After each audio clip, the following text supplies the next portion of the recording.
Misteri pohon beringin kembar Keraton Jogja.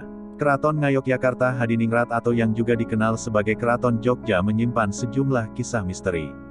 Salah satu kisah misteri itu adalah dua pohon beringin yang berada di alun-alun utara Keraton Jogja. Sejumlah masyarakat bertanya-tanya dengan kebiasaan keraton melakukan ritual jamasan terhadap kedua pohon beringin itu. Jamasan adalah upacara di keraton untuk membersihkan dan merawat benda-benda pusaka setiap sura.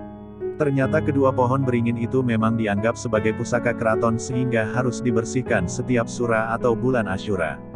Kedua pohon beringin itu dibersihkan dengan cara dipangkas sehingga bagian atasnya berbentuk bundar seperti payung.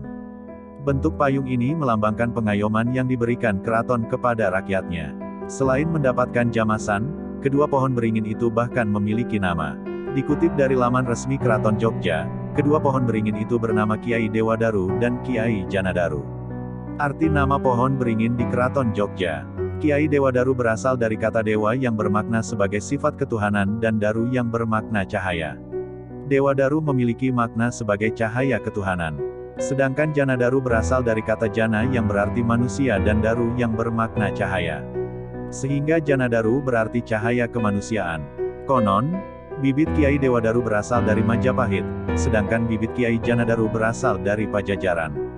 Keturunan dari dua pohon beringin tersebut masih dilestarikan untuk menggantikan jika ada Kiai Dewadaru atau Kiai Janadaru roboh atau mati. Alun-alun Yogyakarta kaya akan peristiwa sejarah, termasuk cerita-cerita mitos yang melegenda yakni beringin kembar. Saking kuatnya mitos pada beringin kembar di alun-alun Yogyakarta, memunculkan pertanyaan, jika benar ada seseorang yang ingin menjualnya, meski hanya secara virtual, tidakkah dia takut ketiban sial? Yogyakarta memiliki dua alun-alun. Pertama alun-alun Lor Utara, yang letaknya di depan keraton dan alun-alun Kidul, Selatan, yang berada di belakang keraton.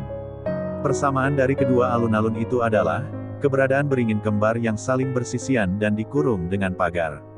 Pohon bukan sembarang pohon, ada banyak kisah yang sudah menyertainya, salah satunya kisah pernikahan Putri Hamengkubuwono I.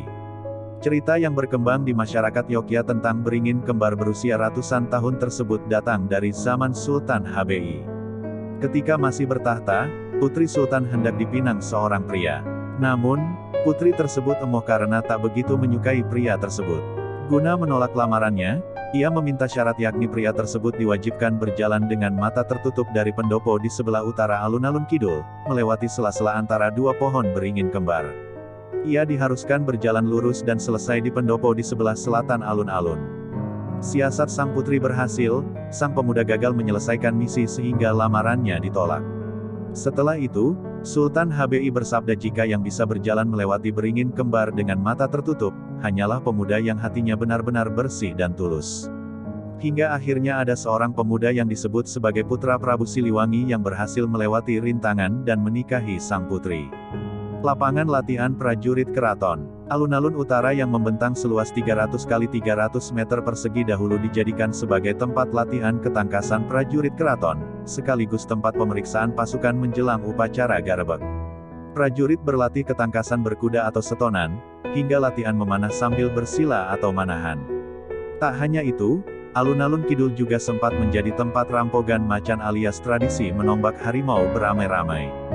Prajurit juga diminta untuk berlatih berkonsentrasi dengan cara berjalan lurus di antara beringin kembar.